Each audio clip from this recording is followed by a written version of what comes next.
आप देख रहे हैं इंडिया टाउन न्यूज, भारत की बात।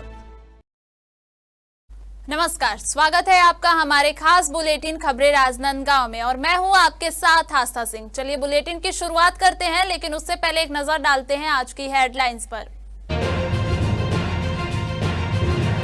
धान खरीदी में बाधा पर प्रशासन सख्त, 4 समिति प्रबंधक निलंबित, 50 पर एफआईआर की प्रक्रिया शुरू। खैरागढ़ धान खरीदी में अव्यवस्था, सर्वर फेल और हड़ताल से किसानों की बड़ी परेशानी, धान उपार्जन केंद्रों में तकनीकी और कर्मचारियों की कमी। प्रेस क्लब का दीपावली मिलन समारोह संपन्न, जिला पंचायत उपाध्यक्ष रहे मुख्य अतिथि, जिला कार्यालय खोलने की मांग का किया समर्थन।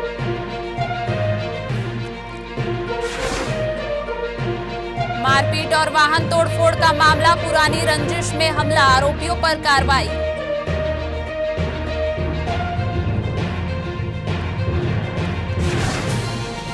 राजनांदगांव पुलिस का तकनीकी कारनामा, ट्रक चोरी का खुलासा, आरोपी गिरफ्तार, ट्रक नकद और मोबाइल फोन जब्त।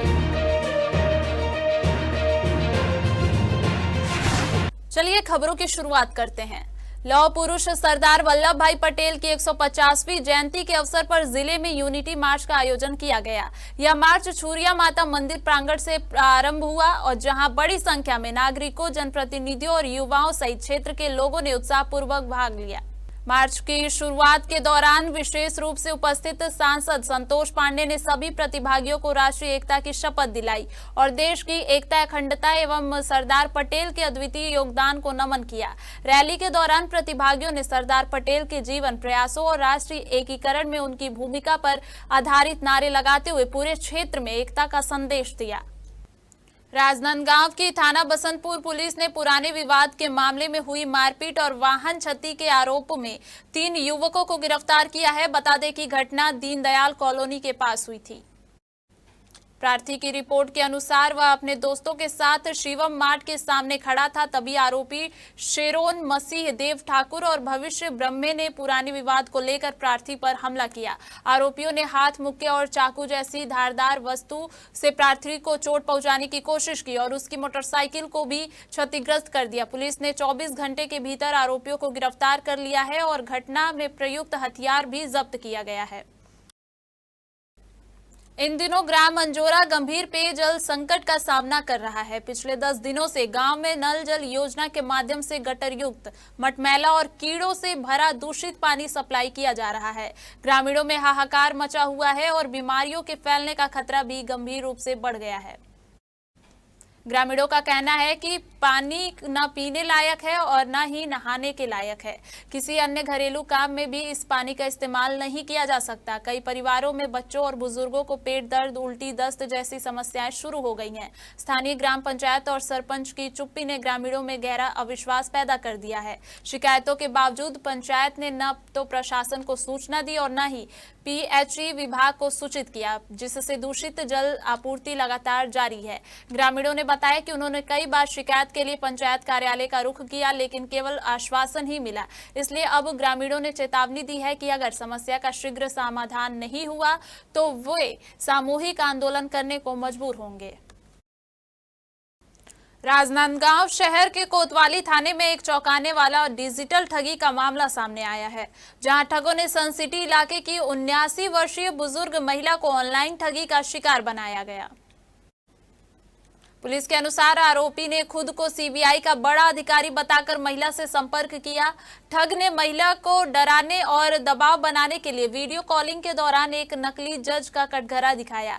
इस डर और भ्रम में महिला ने 2 किस्तों में लगभग 80 लाख रुपए की राशि ठगों के हवाले कर दी। शिकायत के बाद फिलहाल कोतवाली पुलिस मामले की जांच कर रही है और डिजिटल सबूत जुटाने के साथ ही आरोपी की गिरफ्तारी के प्रयास तेज कर दिए गए हैं।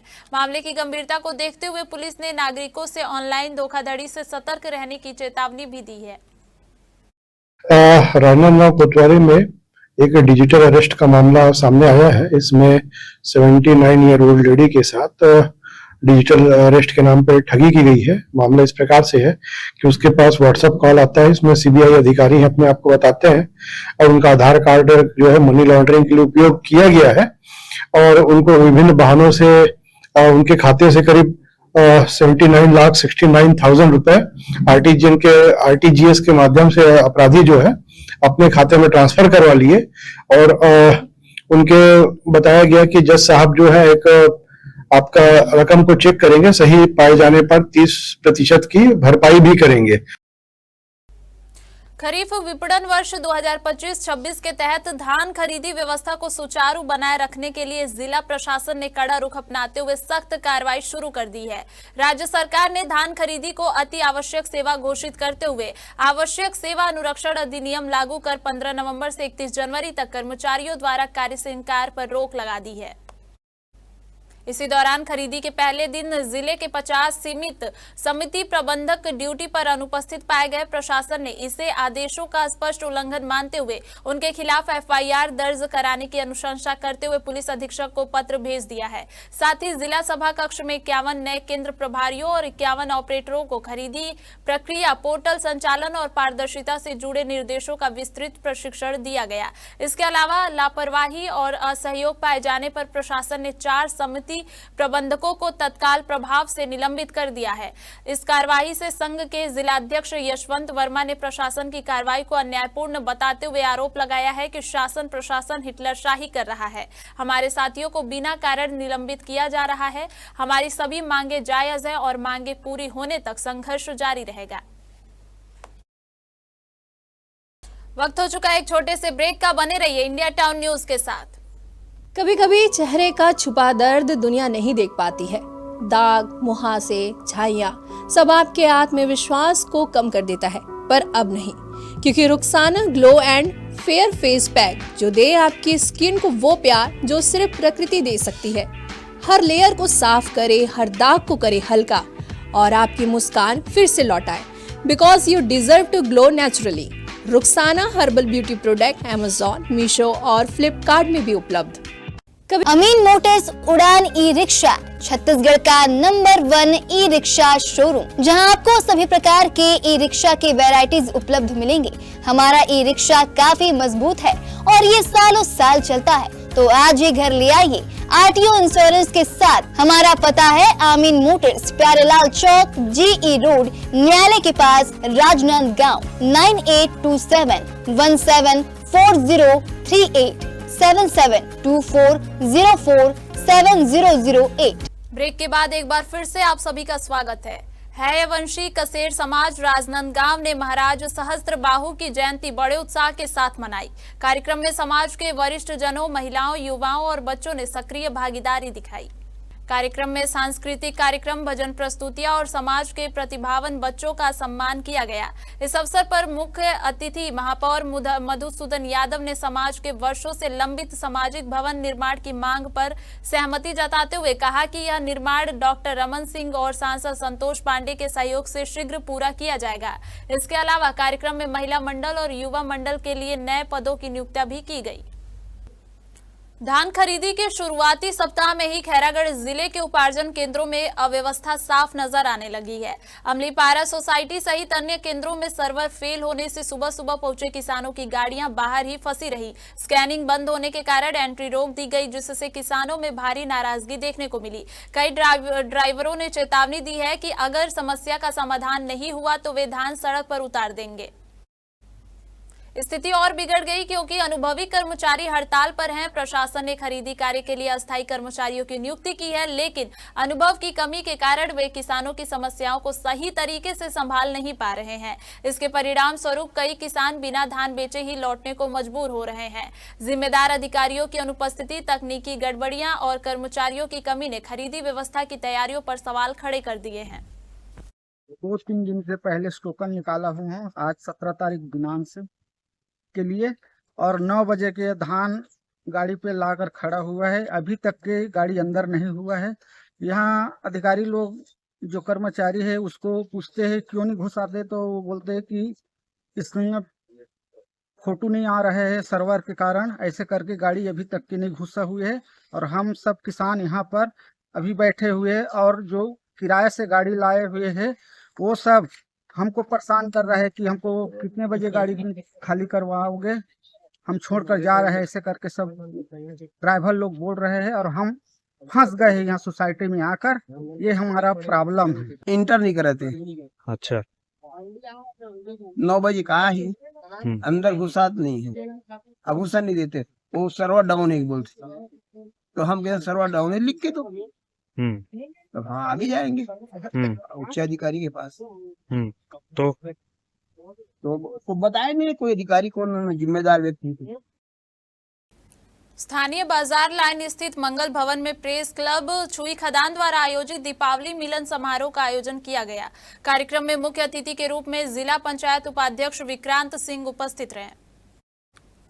उद्बोधन के दौरान विक्रांत सिंह ने कहा कि छुई खदान ने जो समर्थन और प्यार मुझे और मेरे पिता को विधानसभा चुनावों में दिया, उसका कर्ज मैं एक दिन जरूर चुकाऊंगा। उन्होंने अपने उद्बोधन में यह भी कहा कि खैरागढ़ जिले का सिर है, छुई खदान दिल और गंडई आत्मा है और इन तीनों नगरों की जनता मिलकर इस नवीन जिले को आदर्श जिले के रूप में विकसित करेगी। इस अवसर पर उन्होंने छुई खदान में जिला कार्यालय खोलने की मांग का भी समर्थन किया और कहा कि तीनों नगरों का अधिकार सुनिश्चित किया जाएगा। सांसद संतोष पांडे छुरिया नगर पंचायत अध्यक्ष अजय पटेल के निवास स्थान पहुंचे। सांसद ने भाजपा नेताओं के साथ मिलकर नगर की सबसे वरिष्ठ महिला मणिबेन पटेल के निधन पर श्रद्धांजलि अर्पित की और परिजनों से संवेदनाएं व्यक्त की। मणिबेन पटेल का 106 वर्ष की उम्र में निधन हुआ। जानकारी के अनुसार उनका स्वास्थ्य अचानक खराब हुआ। उन्होंने कभी अस्पताल का दौरा नहीं किया और इंजेक्शन तक नहीं लगाया। इस अवसर पर सांसद संतोष पांडे, जिला पंचायत अध्यक्ष किरण वैष्णव, चंद्रिका प्रसाद दर्शसेना, जनपद अध्यक्ष संजय सिन्हा और हरीश गांधी सहित बड़ी संख्या में भाजपा नेता उपस्थित रहे। राजनांदगांव लोकसभा क्षेत्र के सांसद संतोष पांडे अपने एक दिवसीय प्रवास के दौरान छुरिया ब्लॉक के ग्राम बोरईडीह पहुंचे। यहां उन्होंने जनपद पंचायत अध्यक्ष संजय कुमार सिन्हा के निवास पर ग्रामीणों से मुलाकात कर उनकी समस्याएं सुनी और उनका समाधान करने का आश्वासन दिया। इस दौरान ग्राम बोरईडीह के सरपंच एवं जनपद सदस्य भी सांसद से मिलने पहुंचे। सरपंच ने गांव के विकास कार्यों के लिए सांसद निधि से स्वीकृति राशि पर सांसद का शाल और श्रीफल भेंट कर आभार व्यक्त किया। ग्रामीणों के साथ सांसद पांडे ने विकास योजनाओं और स्थानीय समस्याओं पर विस्तृत चर्चा की। इसके बाद सांसद पांडे ने ग्राम बोरईडीह के भाजपा नेता सियाराम सिन्हा की धर्मपत्नी के निधन पर पहुंचकर श्रद्धांजलि अर्पित की और शोक संतप्त परिवार को ढांढस बंधाया। राजनांदगांव जिले में धान खरीदी की शुरुआत के बाद किसानों की परेशानियां बढ़ती दिख रही हैं। इस बार मुद्दा बारदाने की खराब क्वालिटी का है, जिससे खरीदी केंद्रों में अव्यवस्था और नाराजगी साफ दिखाई दे रही है। धान खरीदी शुरू होते ही राजनांदगांव जिले के कई केंद्रों पर बारदाने की गुणवत्ता को लेकर सवाल उठने लगे हैं। किसानों का कहना है कि सप्लाई किए गए बारदाने मानकों के अनुरूप नहीं है। पतले, कमजोर और जल्दी फटने वाले इन बोरों में धान भरते समय बड़ी दिक्कतें आ रही हैं। कमजोर बारदाने के कारण तौल प्रक्रिया बाधित हो रही है। धान गिरने से न केवल नुकसान हो रहा है बल्कि अतिरिक्त श्रम और समय भी लग रहा है। कई केंद्रों में बारदाने की कमी की शिकायतें भी सामने आई हैं, जिससे खरीदी की गति पर सीधा असर पड़ रहा है। मामले में खरीदी केंद्रों के प्रभारी अधिकारियों ने बताया कि बारदाने की खराब क्वालिटी और कम सप्लाई को लेकर संबंधित आपूर्तिकर्ताओं को नोटिस जारी किया जा रहा है। विभाग ने भी किसानों को भरोसा दिलाया है कि समस्या का समाधान जल्द किया जाएगा। इधर किसान प्रशासन से मांग कर रहे हैं कि खरीदी प्रक्रिया में किसी प्रकार की बाधा न आए, इसलिए अच्छी गुणवत्ता के बारदाने समय पर उपलब्ध कराए जाएं। छत्तीसगढ़ में 15 नवंबर से धान खरीदी की शुरुआत हो चुकी है और धान खरीदी के बाद किसान जो है अपने अपने सेवा सहकारी समिति तक के अपने धान को लेकर के पहुंच रहे हैं। और पहुंचने के बाद आज हम भी ढाबा सोसाइटी केंद्र पर पहुंचे हुए हैं और मौजूदा रूप में यहां पर दिखा रहे हैं कि धान खरीदी की शुरुआत हो चुकी है। किसान आ रहे हैं यहाँ पर अपनी धान को लेकर के। मजदूर भी यहाँ पर काम कर रहे हैं। बाकायदा तौल करके धान को अलग रखा जा रहा है, मगर कहीं ना कहीं इन सभी चीजों में कुछ न कुछ कमियां भी देखी जा रही है। कमियों के बारे में अगर आपको बात करें तो जो कट्टे होते हैं, जो बोरे होते हैं, बारदाने होते हैं, जिसकी क्वालिटी पूर्ण रूप से अगर देखा जा सकता है तो टोटल घटिया क्वालिटी के बारदाने यहाँ पर नजर में आ रहे हैं। धान खरीदी की शुरुआत तो हो गई है, लेकिन धान खरीदी के साथ साथ में सरकार को ये जो बारदाने हैं उस पर भी कड़ी निगरानी रखनी चाहिए। जो बारदाने समिति तक के पहुंचते हैं वो सुरक्षित नहीं होते हैं, उनकी क्वालिटी पूरे निम्न स्तर की होती है। हमारे साथ किसान भी मौजूद है जी। कहाँ के आप, क्या नाम है? मैं बागतरई सुरेश कुमार वर्मा मेरा नाम है। मैं बागतरई का किसान हूँ। जो लगातार देखते हैं कि हर साल नया कट्टा तो सरकार दे देते हैं, लेकिन पुराना कट्टा कहाँ से लाते हैं, क्या करते हैं, इसका पता नहीं है भाई हम लोग को। इसके बारे में मैं नहीं बता सकता, लेकिन जो पुराना कट्टा लाता है बहुत ही घटिया क्वालिटी का रहता है। अच्छा, उसमें कितना किलो धान लिया जा रहा है? इस बार 40 किलो 800 ग्राम का धान तौल रहा है। हाँ। जो हमाल है वो हाँ। किसानों से, और जो कट्टा है वो बहुत ही खराब क्वालिटी का है। सूखत के बारे में अगर बताया तो सूखत हम लोग को कोई जानकारी नहीं है। जो सरकार ले रहा है उसको हिसाब से हम लोग बेच रहे हैं। अगले साल भी यही बेचते थे, इस साल भी वही रेट वही बेच रहे हैं। उतना वजन का अगले साल भी बेचा है, इस साल भी उतना वजन का बेच रहे हैं। उतना ही वजन का बेच उतना रहे हैं। वजन का। अभी किसानों को क्या कुछ लाभ हो पा रहा है इसमें? किसानों को क्या लाभ होगा भाई? तो किसान जैसे है वैसे है। ये तो क्या है, हमारे लोग का रेट बढ़ गया है, हाँ। किसान लोग परेशान हो रहे हैं। किसान आज हमारे लोग 7.5 रुपये अपना कट्टा कर दिया है, और पहले 650 था, 6.5 रुपये था, इस साल 7.7 रुपये कर दिया है। अच्छा, उसमें तकलीफें हो रही उसमें तो किसान तकलीफ में आएगा भाई। अच्छा, ये पैसा किसानों को ही देना पड़ता है? किसानों को देना पड़ता है, सोसाइटी वोसाइटी कुछ नहीं देना पड़ता है। जितना रुपए कट्टा के हिसाब से किसान को 7 रुपये 50 पैसे के हिसाब से देना पड़ता है, कट्टा के हिसाब। मतलब कुल मिलाकर यहाँ पर देखा जा रहा है जो बारदाना है उसकी क्वालिटी घटिया आ रही है। बारदाना जो पुराना है वो घटिया आ रहा है, अच्छा क्वालिटी का नहीं दे रहा है। वो तो कहीं फटा है, कहीं पुराना कुछ भी है, धान जमीन में गिर रहा है, कुछ भी हो रहा है, वो अलग बात है। लेकिन देखो समस्या तो बहुत बड़ा है, लेकिन ज़्यादा बात करना बेकार है इस चीज़ में। आपको बता दें कि बारदाने के लिए सरकार ने पहले ही लाखों करोड़ों रुपए सुनिश्चित कर चुके थे, और उन लाखों करोड़ों रुपए के बारदाने हर एक सोसाइटी पर, हर एक धान खरीदी केंद्र पर भेजा गया है। मगर सबसे गंभीर विषय तो ये है कि आखिरकार इतने लाखों करोड़ों रुपए लगने के बावजूद भी, सरकार द्वारा लगाने के बावजूद भी, जो बारदाने की जो क्वालिटी है वो पूरी निम्न स्तर की आ रही है। पूरी कटे फटे जो बारदाने हैं वो आ जा रहे हैं, जिससे कि कई सारे जो धान है वो जमीन पर ही गिर जा रहे हैं। किसानों को भी काफी नुकसान का झेलना पड़ रहा है। जिस प्रकार से आप देख पा रहे होंगे तस्वीरों पे, ये सब उठा करके डाल रहे हैं। यानी कि कहीं ना कहीं अब जो तौल है उस पर भी भारी असर पड़ेगा, क्योंकि जब अगर धान नीचे जमीन पर गिरते हैं तो उसके साथ में मिट्टी, गोटी, धूल, इस टाइप की चीजें भी यहाँ पर आते हैं। लेकिन इस चीजों को लेकर के यहाँ के समिति प्रबंधक का क्या कुछ कहना रहता है, वो सारी चीजों की जानकारी लेंगे। आज धान खरीदी का दूसरा दिन है। 15 नवंबर को उद्घाटन हुआ था, जिस दिन हमारे यहाँ सोसाइटी में, ढाबा सोसाइटी में 2 किसानों ने टोकन था ऑनलाइन, उनके द्वारा धान बेचा गया। और आज लगभग 12 किसानों का टोकन था, जिसमें 11 किसान आए हैं, 1 किसान नहीं आ पाए हैं, तो धान शायद नहीं कट पाया है, उन्होंने ऐसी जानकारी दी है। और ठीक तरीके से चल रही है धान खरीदी, किसी भी प्रकार की कोई समस्या तो अभी फिलहाल अभी तक नहीं आई है। बिल्कुल कुछ दिक्कतें जरूर आ रही हैं ऑनलाइन में, कुछ दिक्कतें हैं मैं मानता हूं, लेकिन बहुत सारे लोगों का टोकन कट रहा है। जैसे आज भी 12 लोगों का टोकन है, उस दिन भी 2 है, तो धीरे धीरे हो रही जानकारी। नहीं तो चॉइस सेंटर वगैरह से भी टोकन कट रहा है। और अगर टोकन नहीं कट पाएगा जिनका, उनके लिए ऑफलाइन टोकन की भी व्यवस्था है। 70% ऑनलाइन है और 30% ऑफलाइन टोकन भी है। तो ऑफलाइन उनका जिनका नहीं हो पा रहा है उनका ऑफलाइन टोकन के माध्यम से खरीदा जाएगा। नहीं, देखिए, जहाँ तक मेरा मानना है कि जो नए बारदाने की गठान आई है, बहुत ही अच्छे और अच्छी गुणवत्ता के बारदाने आए हैं। साथ में पहली बार शायद सरकार के द्वारा यह निर्देश है कि जिन भी राइस मिलरों के द्वारा जो पुराना बारदाने की गठान दी जाती है, उसमें उनकी राइस मिल का स्टेंसिल, मतलब उसका छापा लगा हुआ आए, ताकि पहचान में रहेगा कि अगर उनका कोई एक गठान में 50 बारदाने में अगर 10 बारदाना खराब है, तो पता तो रहेगा कि किस राइस मिल का बारदाना खराब है, तो उस राइस मिल को वापस कर दिया जाएगा। तो इसकी गुणवत्ता को बनाए रखने के लिए बारदानों के लिए सरकार के द्वारा बहुत ही अच्छा सराहनीय कदम उठाया गया है। और बारदाने आ रहे हैं, लगातार आ रहे हैं। अभी 2 राइस मिलों के हमारे यहाँ आ चुके हैं, नए 30 गठान आ चुकी है, चल रहे हैं।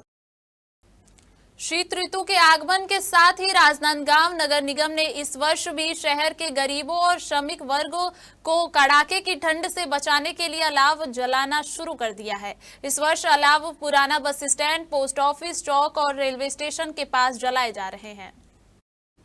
नगर निगम के आयुक्त अतुल विश्वकर्मा ने बताया कि ठंड को ध्यान में रखते हुए हर वर्ष नगर निगम द्वारा यह व्यवस्था की जाती है। महापौर मधुसूदन यादव के निर्देशानुसार ठंड बढ़ने पर अन्य सार्वजनिक स्थानों जैसे नया बस स्टैंड, अम्बेडकर चौक, ठाकुर प्यारेलाल चौक, गुरुद्वारा और नंदई चौक सहित अन्य प्रमुख स्थानों पर भी अलाव जलाए जाएंगे। उन्होंने यह भी बताया कि अलाव को देर रात्रि तक जलाए रखने के निर्देश दिए गए हैं ताकि ठंड से प्रभावित नागरिकों को पर्याप्त राहत मिल सके। राजनांदगांव की लालबाग थाना पुलिस ने अमानत पर खयानत की गंभीर मामले में 2 आरोपियों को गिरफ्तार कर न्यायिक रिमांड पर जेल भेजा है। इस मामले में पुलिस ने चोरी में प्रयुक्त ट्रक, नगद और एक मोबाइल फोन भी जब्त किया है। जानकारी के अनुसार आरोपी कमलेश शुक्ला ने उड़ीसा से नागपुर तक पहुंचाने के लिए प्रार्थी के ट्रक में कार्टून बॉक्स लोड किए थे, जिनकी कीमत लगभग 1,32,000 रुपए थी। ट्रक में लोड सामान को नागपुर पहुंचाने के बजाय आरोपी ने इसे चोरी कर लिया और खाली कंटेनर छोड़कर फरार हो गया। पुलिस ने तकनीकी सहायता और लोकेशन जानकारी के आधार पर आरोपी कमलेश शुक्ला को धरसीवा जिला रायपुर से गिरफ्तार किया। पूछताछ में उसने कबाड़ी अमित साहेतोड़े को सामान बेचने की बात स्वीकार की, जिसके बाद दोनों आरोपियों को गिरफ्तार कर न्यायिक रिमांड पर जेल भेजा गया है। हमारे खास बुलेटिन खबरें राजनांदगांव में सिर्फ इतना ही। देखते रहिए इंडिया टाउन न्यूज, भारत की बात। नमस्कार। आप देख रहे हैं इंडिया टाउन न्यूज, भारत की बात।